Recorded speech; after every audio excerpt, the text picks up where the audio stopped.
In this episode, we head into Guatemala from Belize, we ride some of the back roads, and we go deep into an underground cave with only a candle to light the way.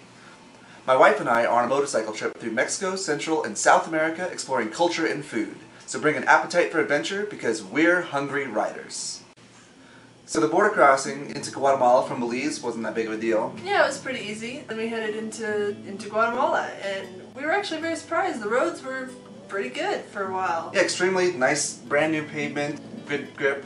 Nice scenery. Yep, and after a while, we got to see a little bit more of what the Guatemala roads people told us about. It was dirt, but it was still very fast dirt, especially for our bikes. We could still go 55 miles an hour, yeah, no big deal. It was well groomed, and so then we followed those roads. It turned back into pavement after a while, so it was just dirt for a little bit. Off and on throughout the day. Yeah, so then we headed into Tikal, which is a set of ancient Mayan ruins, fairly famous in Guatemala. This is another one of those really big, like, tourist central type of things. And there are a couple hotels there, but they're very expensive. They're like, at least 50 bucks a night. But there's also a campsite, so we got to try camping for the first time. Yeah, we've been hauling around all our camping gear, and we hadn't used it up until this point, so we thought it would be a good chance to try it out. We've been hauling it really for Patagonia and for South America, but yeah, it was a good time to use it. But Serafina didn't want to use it in this case. They were also renting hammocks for like $1 or $2. I think it was $3, but... Okay, $3 hammock. Yeah. And I thought that sounded way more comfortable than sleeping on a concrete slab, so, and it was. And it included a mosquito net too, so... We hired a guide here again as well, and we went on a sunset hike. We saw some of our first monkeys on the trip. There's a bunch of monkeys crawling around through the trees. Howler monkeys? Spider monkeys? We saw spider monkeys, but we heard the howler monkeys. That's right. And they also like to howl about 3 o'clock in the morning. Which we discovered later. Campsite. Well, that was cool. And we saw the sunset from like the big giant pyramids, number 6, I think it is, from Tikal. And walk through the grounds. Well, the way they've cleared off the side of the temple is so that people can watch the sun rise, because that's what most people do. So if people didn't want to wake up at 4 a.m. to hike out there. Sunsets are more my style rather than sunrises. So we climbed up to the top of the temple, but the side of the temple that you would watch the sunset from was still brush and forest. It's a lot of work to uncover one of those temples. It is. So we watched the sunset from the opposite side of the temple, which is, you can still see colors from the skies. That's cool. So then we got our Tikal fix, and then we headed to Lake Atitlan, stopping through Koban on the way. So there was a fairly large barge crossing on the way, which was kind of interesting. Yeah, we were going down the road, and then all of a sudden there was a river, but in a long line of cars waiting to get on the barge. Once again, being on motorcycles, it's like, oh, you could be the first ones on, one of the first ones off. Because we can fit in little spaces the cars can't. Yeah, it costs like $1 or so to get across. It's cheaper than the cars. Yeah, it was pretty fun. Yeah. And then we continued through the Highlands of Guatemala. And this was interesting. Our tour guide from Tikal actually recommended this route for us. And it was one of those ways that we could really see a different side of Guatemala.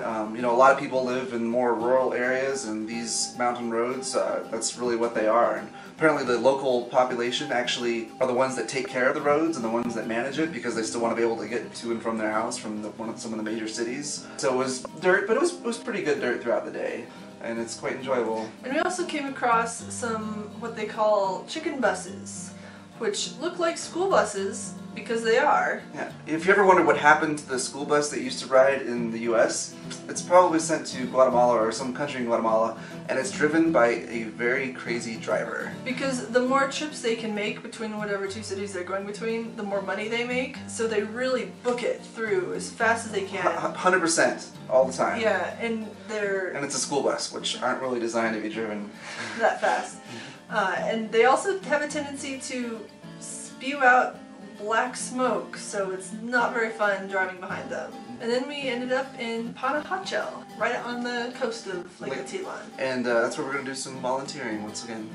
And the organization that we're volunteering with in Panajachel is called Mayan Families. We found them again through Muskoka, and they have a whole number of projects that they do to help out the local community, from cooking classes, sewing classes. They help acquire sponsors from all over the world to help the kids go from preschool to university. Feeding the elderly. They have some like pet spay and neutering, pet adoption, and a whole bunch of other like major projects that are going on. They give lighting, so like even having a light bulb to light your house. Solar powered. Yeah, and things like that. And super efficient stoves, so that kids don't fall in an open flame. Water filters so that people don't get sick from just drinking the water. Yeah, so again, we helped deliver some of that food that we mentioned to both the elderly and to kindergartens. We made a video again of the volunteer opportunities at Mayan Family, and this is one of those places that we would love to go back to and do some volunteering more long term. Spend more time there. Because it's basically whatever you want to do, there's some kind of project that you can apply yourself to. Whether it's IT, data entry, or cooking. Or... Yeah, but you can directly, impact the local lives. And while we were there, we did a scientific workshop with the preschoolers where it was with oobleck, which is basically this goopy, non-Newtonian fluid. Cornstarch and water. Yeah, but it's they really had fun. They did. The kids loved it. So then after we were finished with Panajachel, we headed towards Antigua.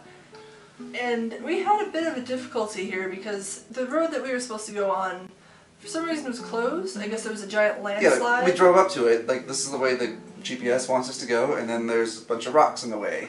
So there's the alternative route, which was dirt. Yeah. And we ran into another motorcycle person, which we didn't happen to cover. He's like, "Oh, you don't want to go this way. This way is really rough." But our bikes were well suited for it. We did it anyway. Yeah, and it was fine. And we went directly to Antigua. Which is a little colonial city, kind of like what we've seen before in Mexico and Zacatecas and Durango. But not quite as restored or impressive, really, honestly. Yeah, I think our expectations were high again, expecting like the Mexican because we've seen those.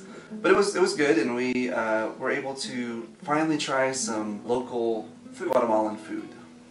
So we have been trying to find the typical, Guatemalan food as we've been walking around Antigua and even other places.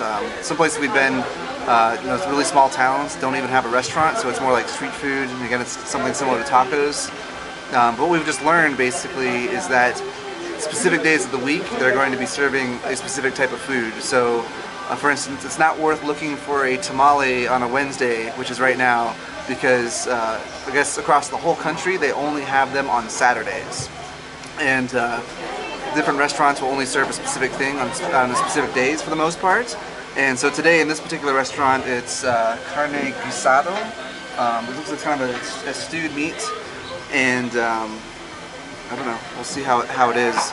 And then Serafina is having, it's pollo asado, which is just grilled chicken.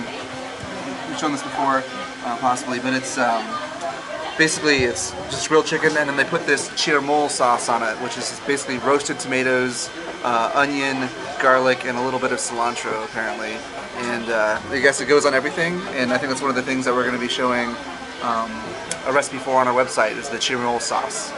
So let's have some typical Guatemalan food now.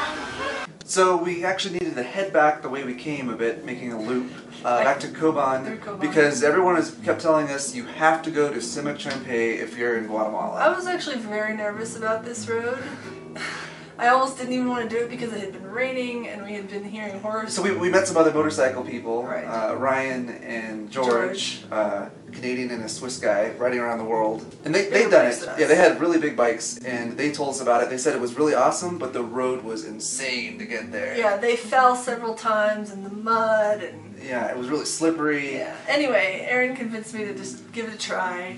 So we did, and it was fairly easy, actually, honestly. Because it wasn't raining, I think. Because it wasn't raining, and because we had these super high expectations about how terrible it was going to be. I mean, it was pretty rough, but it wasn't... We've ridden We worse. didn't fall at all or anything. But we were able to stay at a hostel right next to where the park, and there's a bunch of other attractions there that we'll get into. But yeah, we stayed there, and then the next day we went up and we did kind of an organized tour hike thing to do all these activities. Yeah, first we hiked up really high on the mountain so that you could look down over the waterfalls. It was a really cool...